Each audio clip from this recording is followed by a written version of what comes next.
राजेश मंगल होंगे, राजस्थान से आते हैं। इसके अलावा देखिए तरुण चुग जो है वो सेंट्रल ऑफिस इंचार्ज के तौर पर अब आगे काम करेंगे। तो ये है। इसके अलावा नॉर्थ ईस्ट कोऑर्डिनेटर के रूप में संबित पात्रा, उनको जिम्मेदारी दी है। पहले भी इनके पास ये जिम्मेवारी थी और अब इनको जिम्मेवारी दी गई है। तो ये काफी महत्वपूर्ण कहा जा सकता है। ये बड़ा डेवलपमेंट, चाहे वो अनुभव के दृष्टिकोण से देखें, नए चेहरों के दृष्टिकोण से देखें, ये काफी महत्वपूर्ण कहा जा सकता है। जिस बात का जिक्र कर रहे थे, अगर हम केवल उपाध्यक्ष की बात करें तो देखिए उपाध्यक्ष में जिस तरह से वसुंधरा राजे राजस्थान से आती है, वरिष्ठ नेता हैं, राज्य में मुख्यमंत्री रह चुके हैं, उन्हें उपाध्यक्ष बनाया गया। तीरथ सिंह रावत उत्तराखंड से आते हैं, बड़े नेता के तौर पर है, चूंकि राज्य में चुनाव है, उपाध्यक्ष बनाया गया।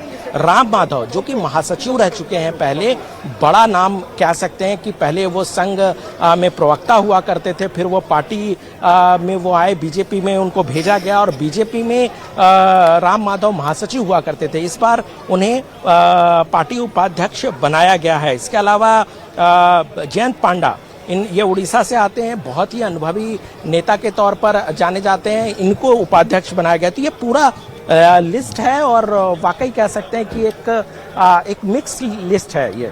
जी, लिस्ट चौंकाने वाली है। बिल्कुल, आप बिल्कुल सही कह रहे हैं। और जो राजस्थान से नाम सामने निकल कर आए हैं, ये भी अपने आप में बेहद महत्वपूर्ण है। देखिए, जैसा हमारे संवाददाता बता रहे हैं कि बीजेपी की राष्ट्रीय टीम में राजस्थान के नेताओं को जगह मिली है और उनमें सबसे प्रमुख नाम है पूर्व सीएम वसुंधरा राजे का। उन्हें राष्ट्रीय उपाध्यक्ष बनाया गया। इसके अलावा राज्यसभा सांसद सतीश पूनिया को राष्ट्रीय महामंत्री और राजेश मंगल को राष्ट्रीय सह कोषाध्यक्ष जो है वो बनाया गया है। एसटी मोर्चा के राष्ट्रीय अध्यक्ष सांसद मन्नालाल रावत को भी देखिए जगह दी गई है बीजेपी की राष्ट्रीय टीम में।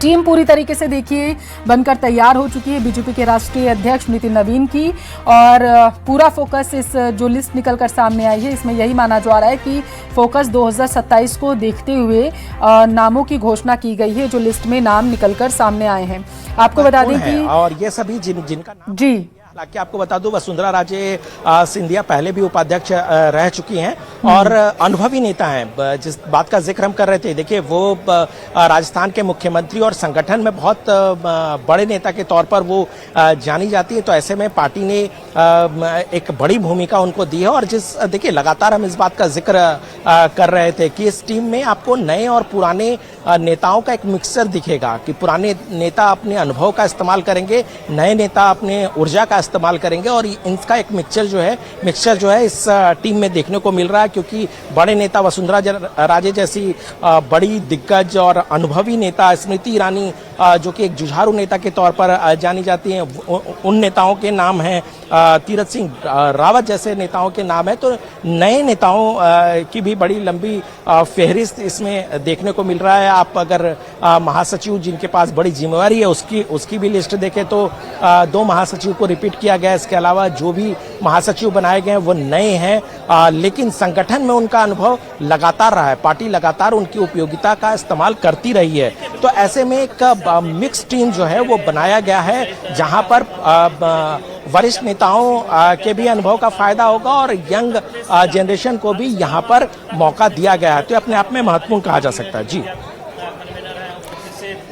बिल्कुल बेहद महत्वपूर्ण है क्योंकि इस बीजेपी की नई टीम में हर एक वर्ग का ध्यान ऐसा लग रहा है संभवतः रखते हुए बीजेपी ने ये अपनी नई टीम की जो घोषणा है वो की हो। जैसा आप बता रहे हैं कि जो स्मृति ईरानी है उनको भी इस टीम में शामिल करके उत्तर प्रदेश से राष्ट्रीय महामंत्री जो है वो बना दिया गया है। तो निश्चित तौर पर हर एक नाम पर बहुत ज़्यादा मंथन करने के बाद ये लिस्ट जो है बीजेपी की तरफ से जारी की गई है। तो देखिए राजस्थान से वसुंधरा राजे सिंधिया हैं और तीरथ सिंह रावत उत्तराखंड से राष्ट्रीय उपाध्यक्ष जो हैं 13, वो नाम बेहद महत्वपूर्ण है क्योंकि जो 13 राष्ट्रीय उपाध्यक्ष बनाए गए हैं इनमें पूरा फोकस 7 राज्यों में अगले साल जो चुनाव होने वाले हैं उन पर किया गया है।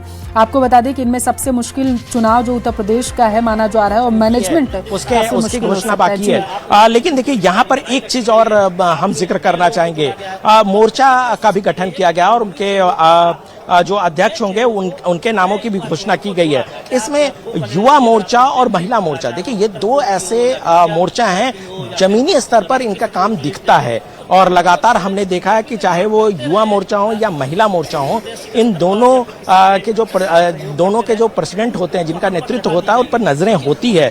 इस बार युवा मोर्चा में डॉक्टर हेमांग जोशी को, जो कि गुजरात से हैं, उनको जगह मिली है। इसके अलावा महिला मोर्चा में रूप कुमारी चौधरी, जो छत्तीसगढ़ से आती हैं, उनको मौका मिला है। तो ये अपने आप में महत्वपूर्ण कहा जा सकता है। इन पर भी सबकी निगाहें जो है वो लगातार रहती हैं। जी बिल्कुल महत्वपूर्ण इसलिए भी है क्योंकि लगातार ये जो मोर्चा अध्यक्ष जो होते हैं, इनके नेतृत्व में जो बीजेपी के कार्यकर्ता होते हैं, वो धरातल पर काम करते हुए नजर आते हैं और इनके कार्य का ही असर होता है। जैसा बीजेपी कहती है कि हर एक मोर्चा पर हमारा फोकस रहता है, हर एक कार्यकर्ता की पहुंच जो है वो राष्ट्रीय अध्यक्ष तक रहती है और ये जो मोर्चा अध्यक्ष होते हैं, यही जोश भरने का काम करते हैं कार्यकर्ताओं में। देखिए, गुजरात से डॉक्टर हेमांग जोशी युवा मोर्चा अध्यक्ष हैं और महिला मोर्चा की अध्यक्ष हैं श्रीमती रूप कुमारी चौधरी, जो छत्तीसगढ़ से हैं।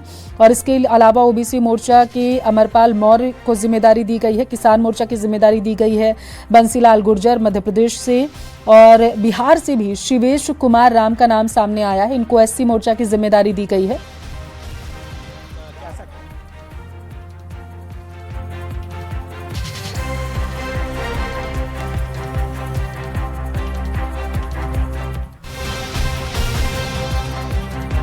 जिन राज्यों की जिम्मेदारी थी, जिस बात की जिम्मेदारी थी,